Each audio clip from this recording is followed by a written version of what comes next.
여야를 막론하고 지도부 선출과 총선 후보자 경선에 일반 시민들의 참여를 대폭 늘리고 있습니다. 다가오는 4.11 총선이 엄청난 지각 변동 속에 치러질 전망입니다. 울산 지역의 야권이 이번 총선에서 적극적인 선거연대에 나서기로 했습니다. 이른바 컨벤션 효과를 극대화한다는 전략입니다. 어제 발생한 중업원 분신 사태와 관련해 현대차 노조가 요구사항이 수용되지 않으면 엔진 사업부의 조업을 중단하겠다고 밝혔습니다. 같은 반 친구를 집단 따돌림시킨 중학생 2명에게 학교 측이 전학 처분을 내렸지만 이행되지 않고 있습니다. 강제성 없는 전학 처분의 실태를 취재했습니다. 골재 생산업체에서 날아오는 먼지 때문에 미국에 수출하는 배 생산에 차질을 빚고 있습니다. 수차례 행정 조치를 받았지만 전혀 개선되지 않고 있습니다. 최근 많은 상점들이 전력 효율이 좋은 LED 간판을 앞다투어 설치하고 있지만 부작용도 적지 않습니다. 검찰이 8명의 사상자를 낸 현대의 피폭발 사고에 대해 본격적인 수사에 나섰습니다. 공장장 불구속 기소로 제기됐던 솜방망이 처벌 논란을 잠재울 수 있을지 주목됩니다. 신일반 산업단지 조성공사에 이물질이 들어간 골재가 사용된 것과 관련해 울주군이 원상복구 명령을 내렸습니다. 여러분 안녕하십니까? 1월 9일 월요일 뉴비시 프라임 뉴스입니다. 여야를 막론하고 지도부 선출과 총선 후보자 경선에 일반 시민들의 참여를 대폭 늘리고 있습니다. 네, 다가오는 4.11 총선은 엄청난 지각 변동 속에 치러질 전망입니다. 보도에 선우석 기자입니다. 오는 16일 민주통합당 지도부를 뽑는 선거인단이 79만여 명으로 확정된 가운데 오는 14일까지 모바일 투표가 이루어집니다. 선거인단 중 81.2%가 일반 시민이고 88.4%는 스마트폰 등 휴대전화를 이용한 모바일 투표를 희망했습니다. 말 그대로 선거혁명인데 울산에서도 5,381명이 참여합니다. 민주통합당은 공천혁명을 통해 새로운 정당으로 거듭날 것을 약속드렸습니다. 20, 30대 청년 비례대표 선출이 바로 그 시작입니다. 민주당은 총선 후보 공천도 일부 전략 공천 지역을 제외하고 완전 국민 경선인 오픈 프라이머리를 원칙으로 한다는 계획입니다. 패닉 상태에 빠진 한나라당도 국민 참여를 대폭 확대하기로 했습니다. 4.11 총선 지역구 후보자의 80%를 오픈 프라이머리 방식의 당내 경선으로 불과 20%만 전략 공천하기로 했습니다. 통합진보당 등 야당도 여론조사 비율 확대 등 국민 참여의 폭을 늘린다는 계획입니다. 헌법재판소의 결정으로 SNS를 이용한 선거운동이 자유로워진 데다 각 정당이 일반 국민의 참여를 대폭 확대하면서 이번 총선에선 상당한 선거 혁신이 예고되고 있습니다. UBC 뉴스 선우석입니다. 울산 지역 야권이 4.11 총선 연대에 적극 나서기로 했습니다. 당내 경선과 야권 단일화 과정에서 지지율이 올라갈 것으로 기대하고 있습니다. 계속해서 김익현 기자입니다. 지역 야당들이 신년 기자회견을 통해 일제히 야당 선거연대를 화두로 던졌습니다. UBC가 지난 2일 프라임뉴스에서 보도한 여론조사에서 시민들은 야권 단일 후보에게 압도적인 지지를 보내주고 있다며 야권 단결은 유권자들의 준엄한 명령이라고 강조했습니다. 통합진보당 울산시당은 울산 지역 야당 연대회의를 공식 제안하고 먼저 지역의 모든 진보 정당이 참여하는 야당 대표자 회의를 구성하자고 제안했습니다. 단결된 진보 개혁적인 야당 연대는 반드시 부패한 보수 정당을 이길 수 있다는 굳건한 희망을 시민들에게 안겨줄 것입니다. 통합진보당은 다른 지역의 아름다운 경선과 야권 대통합을 위해 중구에서 후보를 내지 않겠다고 밝혔습니다.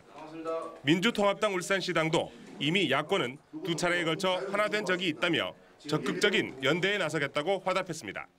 민주통합당은 총선 승리, 정권 교체를 위해 야당과의 적극적인 연대를 통해 더 큰 하나가 되겠습니다. 다만 진보신당과 사회당 등 모든 진보 개혁 세력 통합을 위한 경선으로 이른바 컨벤션 효과는 극대화한다는 전략입니다.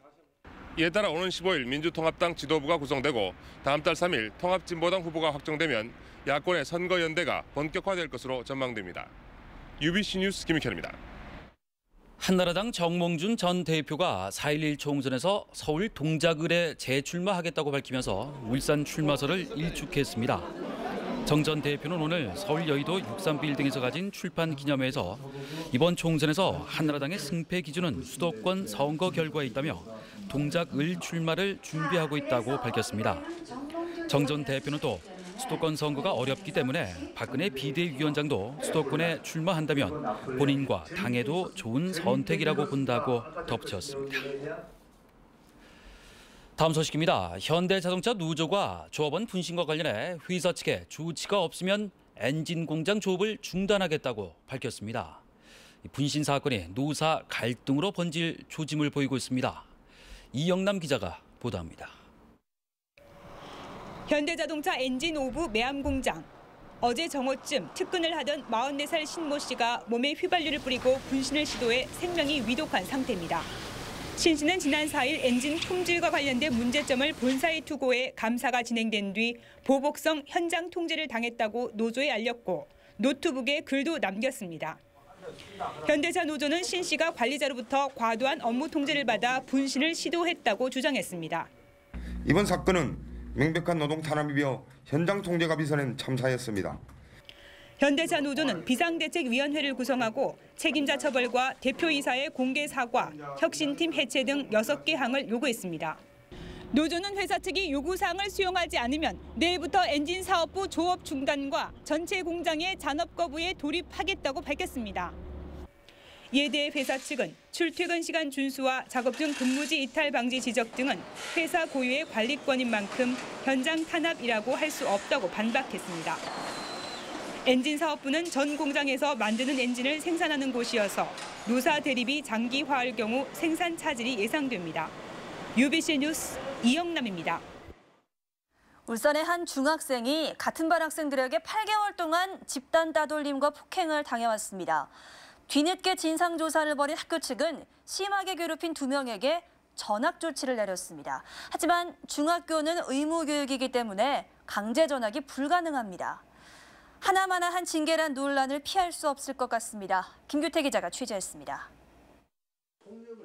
중학생 김모근이 같은 반 학생들에게 폭행과 따돌림을 당하기 시작한 것은 지난해 3월. 당시 중학교 2학년이던 김군은 8개월 동안 괴롭힘을 당했습니다. 심지어 시험을 치는 날에도 폭행이 계속돼 시험조차 제대로 치지 못할 정도였습니다. 얘 때렸어요 하면서 울고 막 이랬나 봐요. 애는 진정되지도 않은 상황인데 선생님은 시험 감독을 가야 되니까 좀 진정하고 올라가래 하고 그냥 가버리신 거예요. 같은 반 학생 대부분이 김군을 괴롭혔지만 학교는 대수롭지 않게 넘어갔습니다.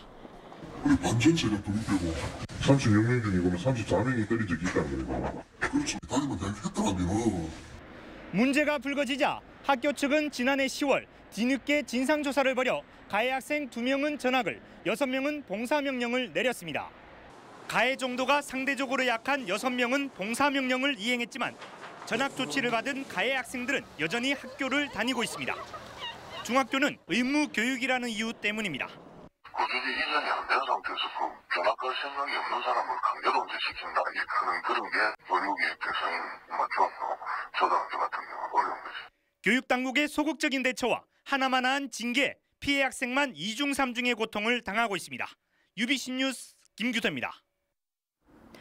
돌을 파쇄해 골재로 만드는 현장에서 심한 먼지가 발생해 미국에 수출되는 배 생산에 차질이 우려되고 있습니다.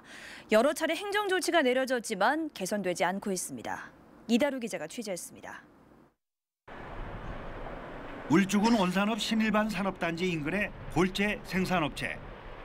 돌을 파쇄해 골재를 만드는 과정에서 희뿌연 먼지가 주변을 뒤덮습니다. 컨베이어 벨트 주변에 방진 덮개와 방진막은 아예 보이지 않고 테른 시설도 곳곳이 얼어있어 먼지를 제대로 씻어낼지 의문입니다. 인근 주민들은 먼지 피해를 호소합니다. 지금 뭐 빨래도 못 들고 아무 엉망이래요. 그리고 지금 뭐 이거 차는 대도 뭐 엉망이고 요 주위에 전부 다 그래요. 미국에 수출하는 배를 생산하는 대규모 배과수단지는 심각한 고민에 빠졌습니다. 이처럼 인근 업체에서 날라온 비싼 먼지로 인해 봄철 개화 시기를 맞아 배꽃 수정 작업에 많은 차질이 우려되고 있습니다.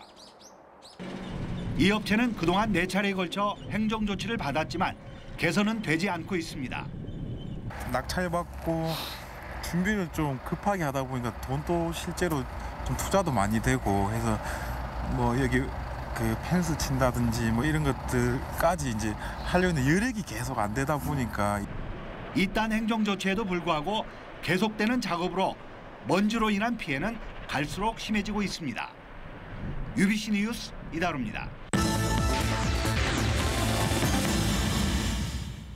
최근 많은 상점들이 전력 효율성이 높은 LED 간판을 앞다퉈 설치하고 있지만 부작용도 적지 않다고 합니다.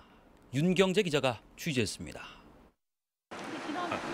상가가 밀집한 거리에 LED 간판들이 줄지어 번쩍입니다.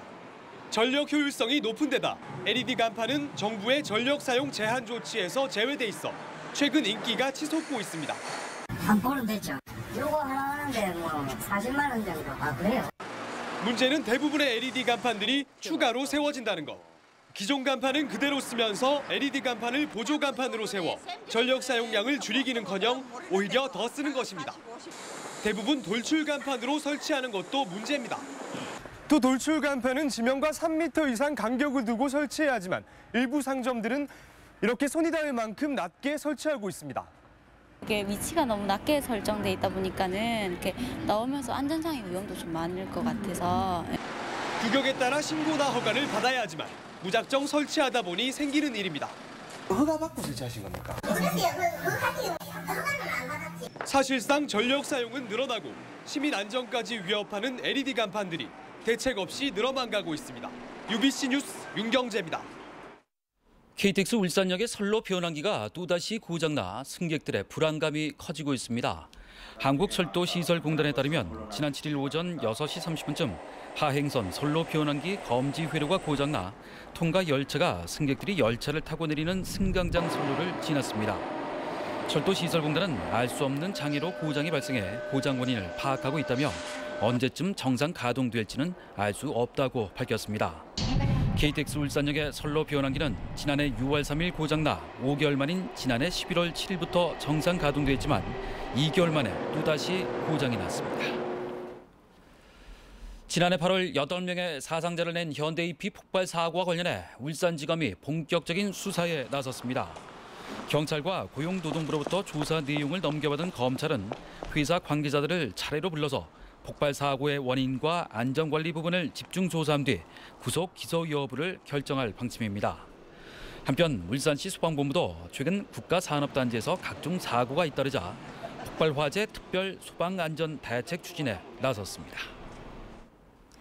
각종 이물질이 들어간 골재가 공단 조성공사에 사용됐다는 UBC 울산방송의 보도와 관련해 울주군이 행정처분을 내렸습니다.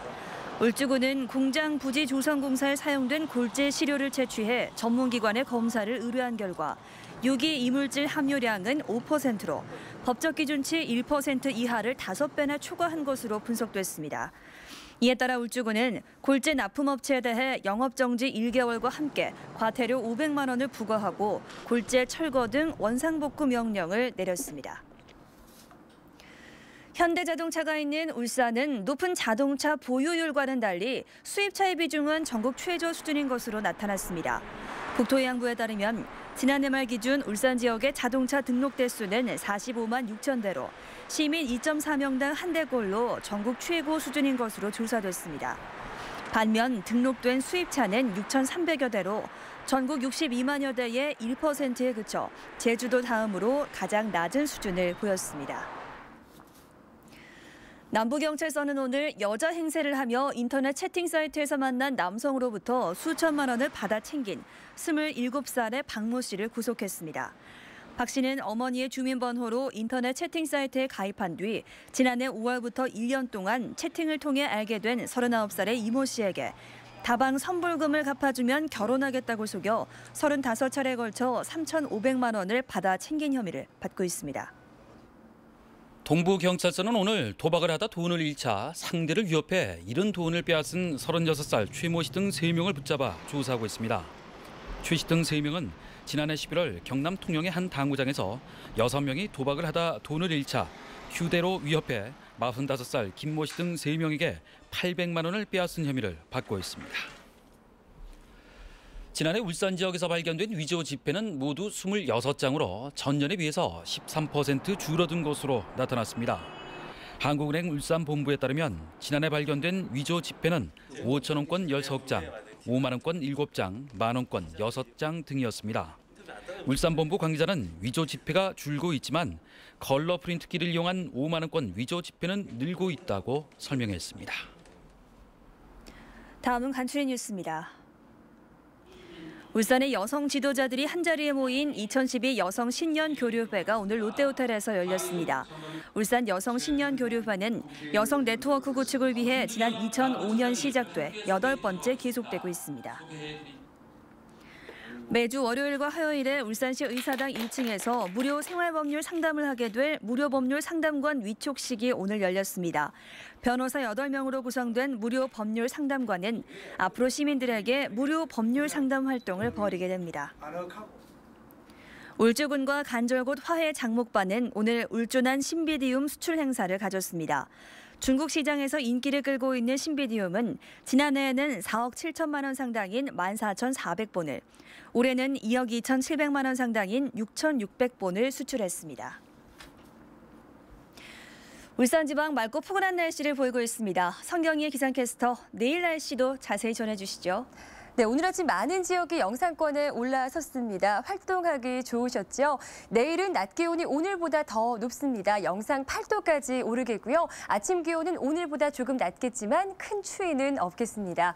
하지만 내일 낮을 고비로 다시 반짝 추위가 오겠습니다. 찬 대륙 고기압이 확장하기 때문인데요. 특히 찬바람도 강해지면서 내일 늦은 오후부터 모레까지 체감 온도가 크게 떨어지겠습니다. 건강관리에 유의하셔야겠습니다.